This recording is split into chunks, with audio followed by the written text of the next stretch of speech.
Shalom. November மாத காலை தியானத்திற்கு உங்களை நாங்கள் அன்புடன் வரவேற்கிறோம். இந்த மாதம் முழுவதும் பரிசுத்த ஆவியானவரை பற்றி நாம் தியானிக்க இருக்கிறோம்.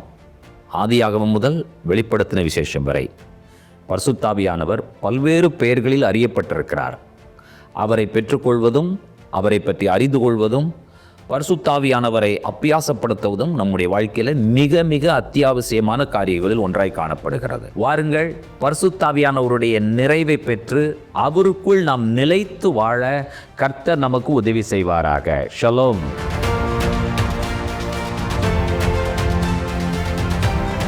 அந்த இடத்தில் நமக்கு சரியாக ஒரு காரியம் நடைபெறாது என்று சொல்லும் பொழுது பரிசுத்த ஆவியானவர் தடுக்கிறவராகவும் இருக்கிறார். ஜெயிலில் பிடிச்சி போடுறாங்க பவுலையும் சீலாவையும். சிறைச்சாலையின் கதவுகள் உடைகிறது. அவர்கள் வெளியே வருகிறார்கள். அங்கே சுவிசேஷம் சொல்லப்படுகிறது. கர்த்தராகிய இயேசு கிறிஸ்து விசுவாசி, அப்பொழுது நீயும் உன் வீட்டாரும் ரட்சிக்கப்படுவீர்கள் என்ற நற்செய்தி சொல்லப்படுகிறது. கர்த்தர் ஒரு விஷயத்தை செய்கிறார் என்று சொன்னால் ஆண்டவராய் இயேசு கிறிஸ்துவின் நாமத்தில் அன்பின் வாழ்த்துக்கள். பரிசுத்த ஆவியானவர் யார்? நம்மோடு கூட இருக்கிறவர், நமக்கு நல்லது செய்கிறவர். பரிசுத்த ஆவியானவர். பரிசுத்த ஆவியானவர் கூடவே இருந்தால் அவர் நம்மை நன்மைகளின் பாதையிலே நடத்தி நம்மை வல்லமையுள்ளவர்களாக இந்த உலகத்திலே நிறுத்தி நம்மை கிறிஸ்துவுக்கு சாட்சிகளாக நம்மை அவர் நிலைநிறுத்தி நம்மை இந்த உலகத்தில் சிறந்த மனிதர்களாக நிறுத்துவதற்கு பரிசுத்த ஆவியானவர் நமக்குள்ள இருந்தால் உதவி செய்வார். பரிசுத்த ஆவியானவர் நல்லது என்ன செய்கிறார்? பவுல், அவருடைய கூட்டாளிகள், இவர்கள் எல்லாரும் எங்கே இருக்காங்கன்னா மிஷனரி ஜேர்னியில் இருக்கிறாங்க. நம்ம எல்லாருக்கும் தெரியும், 3 மிகப்பெரிய மிஷனரி பயணங்களை செய்தவர் அப்போஸ்தலனாகிய பவுல். அந்த பவுல் பரிசுத்த ஆவியானவரால் நடத்தப்படுகிறார் என்று நம்ம எல்லாருக்கும் தெரிந்த விஷயம். பரிசுத்த ஆவியானவர் என்னவெல்லாம் செய்கிறார் என்று பார்த்தோம். இங்கே பவுலுக்கு என்ன செய்கிறார்? அப்போஸ்தல நடபடிகள் 16ஆம் அதிகாரம் 6ஆம் வசனம். அவர்கள் பிரிகியா கலாத்தியா நாடுகளை கடந்து போனபோது ஆசியாவிலே வசனத்தை சொல்லாதபடிக்கு பரிசுத்த ஆவியினாலே தடை பண்ணப்பட்டு. பரிசுத்த ஆவியினாலே தடை பண்ணப்பட்டார் என்று சொல்லி ஒரு முறை சொல்லப்பட்டிருக்கிறது. திரும்பவும் 7ஆம் வசனத்தை வாசித்து பாருங்கள். மீசியா தேசம் மட்டும் வந்து பித்தினியா நாட்டுக்கு போக பிரயத்தனம் பண்ணினார்கள். ஆவியானவரோ அவர்களை போக ஒட்டாதிருந்தார். பரிசுத்த ஆவியானவரால் ஆசியாவிலே வசனத்தை பிரசங்கம் பண்ணுவதற்கு பரிசுத்த ஆவியானவர் தடை விதித்தார். அடுத்தது ஆவியானவர் போக விடாமல் கூட தடை செய்தார். வசனம் பேச விடாமல் தடை செய்தார், போக விடாமல் தடை செய்தார். இப்போ நமக்கு ஒரு கேள்வி கேட்கலாம், எந்த வகையில் அவருக்கு தடை செய்தார்? ஏதாவது சொப்பனம் தெரிந்ததா? இல்லாவிட்டால் பிரத்யட்சமாய் கர்த்தர் பேசினாரா? யாராவது தீர்க்கதரிசிகள், ஊழியக்காரர்கள் வந்து சில விஷயங்களை சொல்லி இங்கே போக வேண்டாம் என்று சொல்லி தடுத்தார்களா? தெரியாது. ஆனால் தெளிவாக ஒன்று சொல்லப்பட்டிருக்கிறது, பரிசுத்த ஆவியானவரால் தடை பண்ணப்பட்டார்கள். வசனம் பேசாதபடிக்கு தடை பண்ணப்பட்டார்கள். பர்டிகுலர் லொக்கேஷனுக்கு, அதாவது பித்தினியா நாட்டிற்கு போக வேண்டாம் என்று சொல்லியும் பரிசுத்த ஆவியானவரால் தடை பண்ணப்பட்டு அவர்கள் வேறு இடத்திற்கு போகிறார்கள். ராத்திரியில் ஒரு சொப்பனம் காண்கிறார். ஓகே, ஆண்டவர் இங்கே தான் போக சொல்லுகிறார் என்று சொல்லி அங்கே புறப்பட்டு போகிறதை நீங்கள் அறிகிறீர்கள். இப்போ நமக்கு என்ன புரியணும் அப்படின்னு கேட்டிங்கன்னா, பரிசுத்த ஆவியானவர் நம்மை நல்வழிப்படுத்துகிறவர். நாம் எங்கேயாவது ஒரு இடத்திற்கு போகலாம் என்று சொல்லும் பொழுது அந்த இடத்தில் நமக்கு சரியாக ஒரு காரியம் நடைபெறாது என்று சொல்லும் பொழுது பரிசுத்த ஆவியானவர் தடுக்கிறவராகவும் இருக்கிறார். உதாரணமாக, எங்கேயாவது ஒரு ஊருக்கு போகணும்னு நினைக்கிறோம்.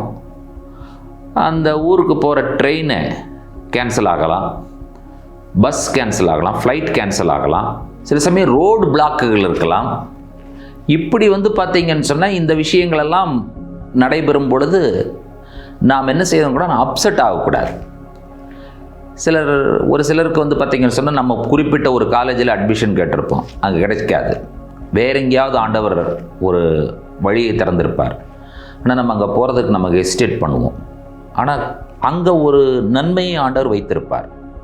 அப்போ நம்ம ஜெபம் பண்ணி பரிசுத்தாவியானவரே இதுதான் உம்முடைய சித்தமாக இருக்கும் என்று சொன்னால் நாங்கள் போகிறேன்னு போனால் அப்பொழுது நமக்கு தெரியாது. அதற்கு பின்பு தான் அதனுடைய விளைவு என்ன என்பது தெரியும். எங்கே போகணுமோ அங்கே போகிறதற்கு பரிசுத்தாவியானவரால் தடை பண்ணப்பட்டு இவர்கள் வேறு இடத்திற்கு போகிறார்கள். ஆனால் நடைபெறுகிற விஷயத்தை பாருங்கள். ஜெயிலில் பிடிச்சி போடுறாங்க பவுலையும் சீலாவையும். சிறைச்சாலையின் கதவுகள் உடைகிறது. அவர்கள் வெளியே வருகிறார்கள். அங்கே சுவிசேஷம் சொல்லப்படுகிறது. கர்த்தராகிய இயேசு கிறிஸ்து விசுவாசி, அப்பொழுது நீயும் உன் வீட்டாரும் ரட்சிக்கப்படுவீர்கள் நற்செய்தி சொல்லப்படுகிறது. இவர்கள் ரோம குடியுரிமை பெற்றவர்கள் என்று அறிந்து அவர்களுக்கு பயந்து அவர்களை சந்தோஷமாக எங்களுடைய நாட்டை விட்டு போங்கள் என்று சொல்லி வழி அனுப்பி விடுகிறார்கள். எதற்காக அங்கே போக தடை பண்ணினார் தெரியாது. ஆனால் இங்கே போக ஏன் ஆண்டவர் அனுமதித்தார்? அங்கே ஒரு விஷயத்தை ஆண்டவர் வைத்திருப்பார். கிறிஸ்தவர்களுடைய வாழ்க்கையிலே எதுவுமே ஆண்டவர் நன்மைக்கென்று தான் செய்வார். தீமை என்பது நம்முடைய வாழ்க்கையில் இல்லவே இல்லை. இது தடையாயிடுச்சே, இப்படி முடிந்து விட்டதே அப்படி நினைக்கக்கூடாது. கர்த்தர் ஒரு விஷயத்தை செய்கிறார் என்று சொன்னால் அது நன்மைக்கானது, ஆசீர்வாதத்திற்கானது. நம்முடைய வாழ்க்கையிலே ஆண்டவர் அதை செய்கிறவராக இருக்கிறார். இது எதற்கெல்லாம் பொருந்தும்? எல்லாத்துக்குமே பொருந்தும். ஊழியத்திற்கு பொருந்தும், குடும்பத்திற்கு பொருந்தும், பிள்ளைகளுக்கு பொருந்தும், பிள்ளைகளுடைய படிப்பிற்கு பொருந்தும், எதிர்காலத்திற்கு பொருந்தும், திருமண காரியங்களுக்கு பொருந்தும். இப்படி நம்முடைய முழுமையான வாழ்க்கையை முழுமையாக பரிசுத்தாவியானவர் ஆளுகை செய்வார் என்று சொன்னால், பரிசுத்தாவியானவர் யார்? வழிநடத்தும் ஆவியானவர். இப்போ நீங்கள் இதை நெகட்டிவாக புரிந்து கொள்ளக்கூடாது. தடை பண்ணுகிறார் என்று சொல்லி இப்போ தடை பண்ணி அங்கேயே இருக்க வைத்தாரா? அப்படி இல்லை. அவர் என்ன செய்தார்? இந்த வழியில் போகாத, அதை பிளாக் பண்ணிட்டு ஆண்டவர் என்ன சொன்னார்? இன்னொரு வழியில் போன்னு சொன்னார். உண்மையாகவே பரிசுத்தாவியானவர் தடை பண்ணும் ஆவியானவரா என்று சொல்லி கேட்டால், அவர் தடை பண்ணுவது எதற்காக என்று சொன்னால் சரியான வழியிலே நடத்துவதற்காக தடை பண்ணுகிற ஆவியானவராக இருக்கிறார். அப்படி நீங்க புரிந்து கொள்ள வேண்டும்.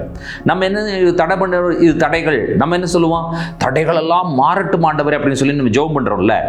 தடைகள் மாறட்டும், கரெக்ட் தான். அதை மாற்றுகிறவர் பரிசுத்தாவியானவர், அதை நான் ஒத்துக்கொள்கிறேன். ஆனால் அந்த தடை மாறும் பொழுது எப்படி மாறும்? அதே வழியிலே போகணும்னு நினைக்கிறோமா? கிடையாது. பரிசுத்தாவியானவர் வழிநடத்தும் ஆவியானவர், தடை செய்து நம்மை நல்ல வழியில் நடத்துகிறவர். அப்படிதான் நீங்க புரிந்து கொள்ள வேண்டும். கர்த்தர் நடத்துவார் என்று சொன்னால் அது என்றைக்குமே நன்மைக்காகவும் ஆசீர்வாதத்திற்காகவும் நம்முடைய வாழ்க்கையை மேன்மைப்படுத்துவதற்காகவும் நம் மூலமாக அவருடைய நாமத்தை மைமைப்படுத்துவதற்காகவே காணப்படும். அப்ப பரிசுத்தாவியானவருடைய செயல்களை நாம் ஒவ்வொன்றாக புரிந்திருந்தோம். பவுல் கவலைப்படவே இல்லை. போக வேண்டாம், பிரசங்கம் பண்ண வேண்டாம். அவர் என்ன செய்தார்? அமைதியாக இருந்தார். ஒரு தரிசனத்தை காண்கிறார். அந்த சொப்பனத்தின் மூலமாக எங்கே போக வேண்டும் என்று சொல்லி அவருக்கு சொல்லப்படுகிறது. அங்கே போகிறார். அங்கே ஊழியம் மிகவும் வல்லமையாகவும் சந்தோஷமாகவும் நிறைவேற்றப்பட்டு தேவனுடைய ராஜ்யம் அங்கே கட்டப்பட்டு குடும்பமாக ஞானஸ்நானம் எடுக்கிற செயல்கள் எல்லாம் நடைபெறுகிறது. நாம் இன்றைக்கு வரைக்கும் ஒரு விஷயத்தை பிரசங்கம் பண்றோம். என்ன பிரசங்கம் பண்றோம்? பவுலும் சீலாவும் சிறைச்சாலையிலே பாடினார்கள். அவர்கள் துதித்து பாடின பொழுது சிறை விலங்குகள் உடைந்தது. இந்த விஷயம் இன்றைக்கு வரைக்கும் திருச்சபைகளிலே கிறிஸ்தவ மக்களுடைய வாழ்க்கையில பிரசங்கிக்கப்படுவதற்கு காரணம் என்ன? பரிசுத்தாவியானவர் அவர்களை நடத்தினார், நல்ல வழியில் நடத்தினார்.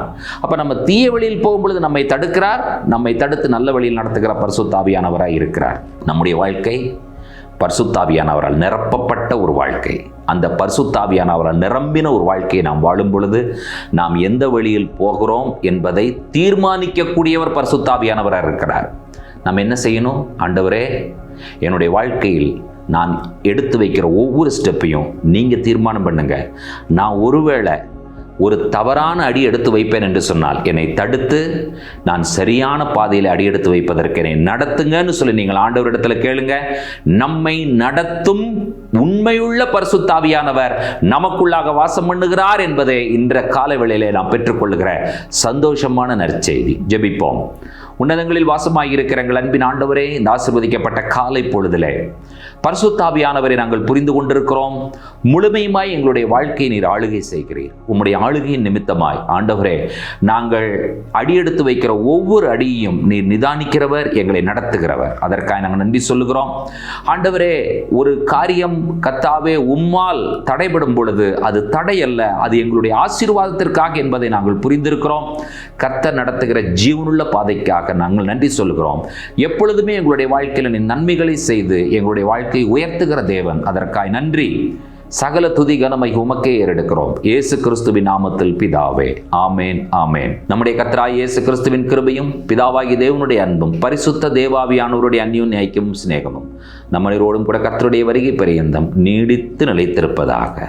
ஆமேன், ஆமேன். தேவ கிருபையும் சமாதானமும் நம்மில் பெருகுவதாக. ஷலோம்.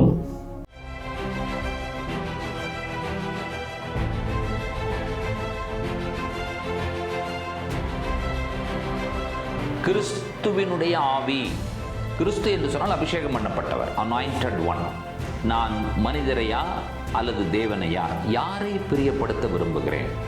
அதை பொறுத்து தான் உங்களுக்குள் கிறிஸ்துவின் ஆவி இருப்பாரா இல்லையா, அவர் வெளியே போய்விடுவாரா என்கிற காரியத்தை தீர்மானிக்க முடியும். கிறிஸ்துவின் ஆவி இல்லாதவன் அவருடையவன் அல்ல. நாம் அவருடையவர்கள் என்பதற்கான அடையாளமே நமக்குள்ளாய் காணப்படக்கூடிய அந்த ஆவி. அந்த ஆவிக்கு பேர் கிறிஸ்துவின் ஆவி.